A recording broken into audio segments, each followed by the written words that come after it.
नमस्कार, आप देख रहे हैं सी न्यूज भारत। मैं हूं आपके साथ ज्योति श्रीवास्तव। न्यूज बुलेटिन में एक बार फिर से आप सभी का स्वागत करती हूं। इस बुलेटिन में सबसे पहले बात करेंगे बलिया की, जहां सूदखोरों के खिलाफ पुलिस ने की बड़ी कार्यवाही। आगे चर्चा करेंगे झारखंड के पाकुड़ की, जहां जमीनी विवाद में पुलिस ने देशी कट्टे के साथ पकड़े गए अभियुक्त को भेजा जेल। साथ ही जिक्र करेंगे मुजफ्फरपुर का, जहां बंदरा के उत्क्रमित स्कूल में न्यू भवन निर्माण कार्य के लिए अभियंता ने की जांच। इन तमाम खबरों को जानेंगे विस्तार से, तो आइए निगाह डालते हैं इस वक्त की बड़ी खबरों पे। खबर बलिया से है, जहां सूदखोरों के खिलाफ पुलिस की बड़ी कार्यवाही सामने आई है। एसपी की रिपोर्ट पर डीएम ने शस्त्र निरस्त की संस्तुति दी है, जिसके बाद जेल में बंद 9 सूदखोरों का शस्त्र लाइसेंस निरस्त हुआ है। बता दें कि पुलिस की इस कार्यवाही से सूदखोरों में खलबली मची हुई है। साथ ही डीएम व एसपी सूदखोरों की अवैध संपत्ति के खिलाफ शीघ्र कुर्की की कार्यवाही भी करेंगे। पुलिस अधीक्षक राजकरण नैयर ने इस विषय में जानकारी दी है। सर, सूदखोरों पे अब तक क्या कार्रवाई रहा, उनके असलाह भी नष्ट की गई, क्या कहना चाहेंगे इस संबंध में? देखिए, दिनांक 1 फरवरी 2023 को स्वर्गीय नंदलाल गुप्ता जी के द्वारा जो आत्महत्या की गई थी, उसके क्रम में परिवार से प्राप्त तहरीर के आधार पर थाना कोतवाली में मुकदमा पंजीकृत किया गया था। जिसके क्रम में बताना चाहेंगे कि अब तक बलिया पुलिस द्वारा 11 लोगों को गिरफ्तार कर 11 लोगों को माननीय न्यायालय में न्यायिक कस्टडी में भेजा जा चुका है। इसके अलावा जो भी अपराधी थे जिनके पास असला रजिस्टर्ड आर्म्स था, उन सब की असला निरस्तीकरण हेतु रिपोर्ट जिलाधिकारी कार्यालय में भेजी जा चुकी थी, जिसमें 9 अभियुक्तों के 12 असले जो है उनको सस्पेंड किया जा चुका है और अग्रिम उसमें कार्रवाई प्रचलित है। इसके अलावा जितने अभियुक्त अब तक गिरफ्तार हो गए उनके खिलाफ साक्ष्य संकलन कर हमारा प्रयास है कि इस हफ्ते चार्जशीट लगाकर अगले हफ्ते इस प्रकरण में गैंगस्टर की कार्रवाई और अन्य 14(1) के तहत संपत्ति सीजर और कुर्की की कार्रवाई को शुरू कर दिया जाए। बाकी इस मामले में अभी भी विवेचना प्रचलित है, आगे जो भी तथ्य आएंगे आप लोगों को अवगत करवाया जाएगा। इसी क्रम में थाना क्षेत्र में आप लोगों के माध्यम से बाकी लोगों को भी कहना चाहेंगे, यदि किसी को भी कोई ऐसी समस्या है तो इस तरीके का अल्टीमेट स्टेप उठाने से पहले बेहतर होगा कि वो पुलिस के पास आए, अपनी शिकायत दर्ज करें। इसके क्रम में पुलिस विभाग के द्वारा जनपद बलिया में एक एंटी सूदखोरी सेल का गठन किया गया है, जिसके इंचार्ज में एक इंस्पेक्टर है और अन्य उसमें फोर्स और सब इंस्पेक्टर और अन्य फोर्स दी गई है। इनको आकर के आप गोपनीय रूप से सूचना दे सकते हैं, अन्य सोशल मीडिया 112 या अन्य माध्यम से इनको सूचना दे सकते हैं, जिसके क्रम में ये लोग जांच करके जो भी आगे विधिक कार्रवाई करनी होगी उसको सुनिश्चित करवाएंगे। एवं इसके साथ साथ इस सेल की ये भी जिम्मेदारी होगी कि स्वर्गीय नंदलाल गुप्ता जी के प्रकरण में जो चार्जशीट माननीय न्यायालय में दाखिल की जाएगी, उस केस को फास्ट ट्रैक मॉनिटरिंग करवा करके उसकी पैरवी सुनिश्चित करते हुए उसमें सजा दिलवाना सुनिश्चित करें। सर, इनके अभी मामला जो सामने आया था, अनाउंस भी किया गया था कि जो सूदखोर है इनके जो बिल्डिंग हैं उनको गिराई जाएंगी, तो सर अब तक क्या कार्रवाई? इसी क्रम में बताना चाहेंगे कि पुलिस के द्वारा गिरफ्तार कर लिया गया है और आगे जो हमारी गैंगस्टर एक्ट की 14(1) के तहत कार्रवाई होनी है। जैसा कि मैंने आपको कहा कि इस सप्ताह जितने आरोपी गिरफ्तार हो गए हैं, जिनके खिलाफ साक्ष्य संकलन हो गया है, उनके खिलाफ चार्जशीट लगा करके हम गैंगस्टर एक्ट की अपनी कार्रवाई प्रचलित करेंगे, जिसके गैंगस्टर एक्ट में मुकदमा दर्ज होते ही 14(1) के तहत माननीय जिलाधिकारी महोदया को इनकी संपत्ति सीजर और कुर्की की रिपोर्ट भेज दी जाएगी। जितने लोगों को इनकी संपत्ति हम ऑलरेडी आइडेंटिफाई करने का प्रक्रिया जो है हमारी चल रही है। सारे लोगों को जेल भेज दिया गया, जितने लोगों को मुकदमा दर्ज था या जितने लोग नामजद थे उनमें से 11 लोगों को 11 लोगों को न्यायिक हिरासत में भेजा जा चुका है। बाकी जैसे कि मैंने बताया कि विवेचना प्रचलित है, आगे जो भी गिरफ्तारियां होंगी आप लोगों को। ठीक है सर, बहुत बहुत धन्यवाद।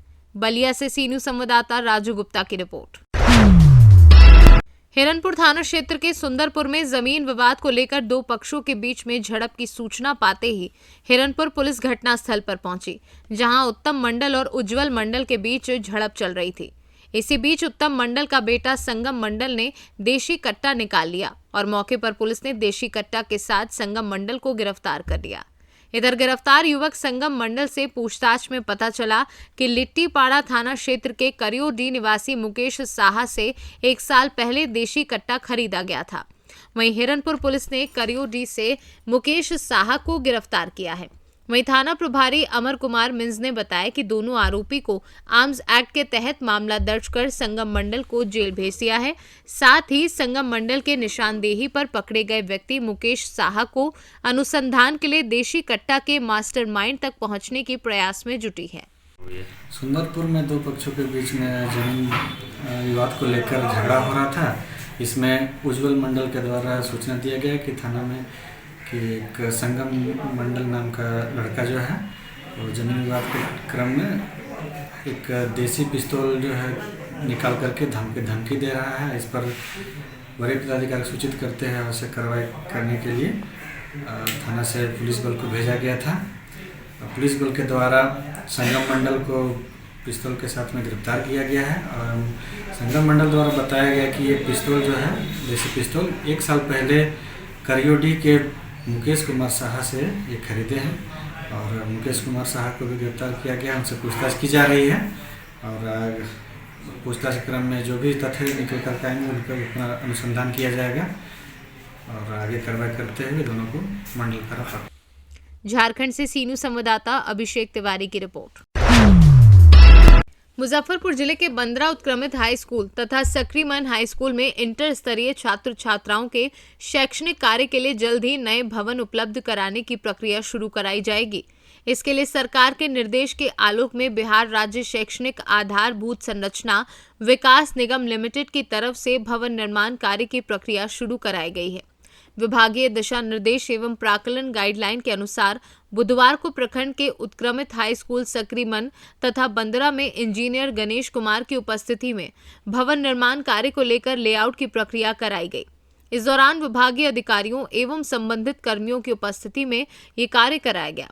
इंजीनियर गणेश कुमार ने इस दौरान बताया कि मिट्टी कटिंग के बाद भवन निर्माण कार्य की प्रक्रिया जल्द ही शुरू की गई है।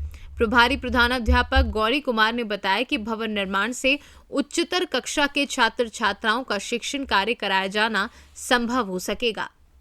ये है छात्र छात्राओं के लिए क्या क्या सुविधा होगा? जिसमें 6 गो क्लासरूम है, एक ऑफिस रूम, एक गर्ल्स कॉमन रूम, बॉयज एवं गर्ल्स के लिए टॉयलेट 8 नंबर्स। तो किस योजना से बन रहा है, कौन सा विभाग है? ये बिहार शैक्षणिक आधारभूत संरचना से बन रही है। प्राकृतिक राशि क्या होगी? 1 करोड़ के आसपास। और क्या क्या इसमें बनेगा और कब तक बन जाना है? 1 वर्ष के आसपास। 1 वर्ष। काम शुरू कब से हो जाएगा? काम शुरू 1 सप्ताह के अंदर में ही हो जाएगा। और क्या परिचय हुआ आपका? Ganesh Kumar, JE BSc IDC। Muzaffarpur से सीनू संवाददाता दीपक कुमार तिवारी की रिपोर्ट। रोहतास जिले के दरीगांव थाना क्षेत्र के रंगपुर गांव के समीप बुधवार को एक ट्रैक्टर और बाइक की जोरदार टक्कर में एक युवक की इलाज के दौरान मौत हो गई, जबकि इस घटना में 2 अन्य युवक गंभीर रूप से घायल हो गए, जिनका सासाराम स्थित सदर अस्पताल के ट्रामा सेंटर में फिलहाल इलाज चल रहा है। घटना के संदर्भ में बताया जाता है कि रंगपुर गांव निवासी तीनों युवक अपने बाइक पर सवार होकर किसी कार्य से सासाराम की ओर जा रहे थे। इसी दौरान बड़ुई उप स्वास्थ्य केंद्र के समीप एक बालू लदे अनियंत्रित ट्रैक्टर की चपेट में आ गए, जिससे तीनों युवक गंभीर रूप से घायल हो गए। आनन फानन में स्थानीय लोगों की मदद से तीनों युवकों को सासाराम के ट्रामा सेंटर में इलाज के लिए भर्ती कराया गया, जहां एक युवक की इलाज के दौरान ही मौत हो गई।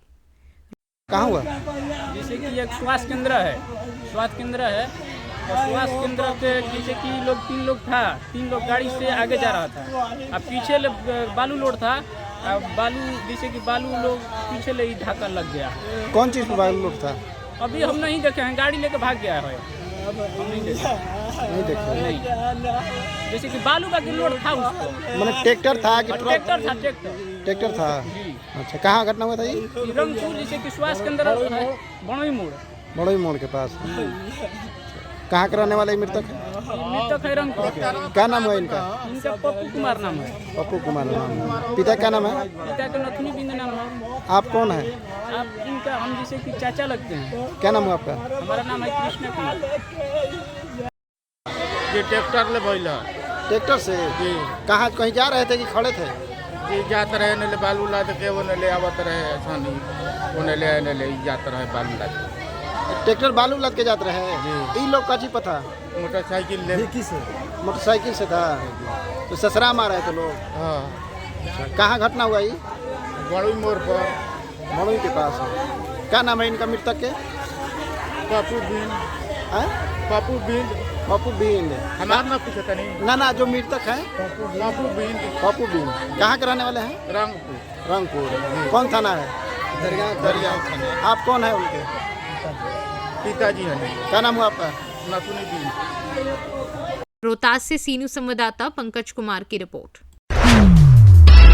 खबर संभल से है, जहां पुलिस अधीक्षक चक्रेश मिश्रा के निर्देशन में क्षेत्राधिकारी असमौली संतोष कुमार, नीतीश कुमार 108 बटालियन द्रुत कार्यबल मेरठ की सी 108 बटालियन द्रुत कार्यबल व थानाध्यक्ष असमौली द्वारा मई फोर्स के आगामी त्योहार होली व परिचयात्मक अभ्यास के दौरान थाना असमौली क्षेत्र अंतर्गत गांव सदीरनपुर मदाला असमौली में फ्लैग मार्च कर आमजन से संवाद किया और लोगों को द्रुत कार्यबल की विशेषताओं की ड्यूटी के बारे में अवगत कराया। साथ ही लोगों को भरोसा दिलाया कि द्रुत कार्यबल सदैव मानवता की सेवा के लिए अग्रसर है।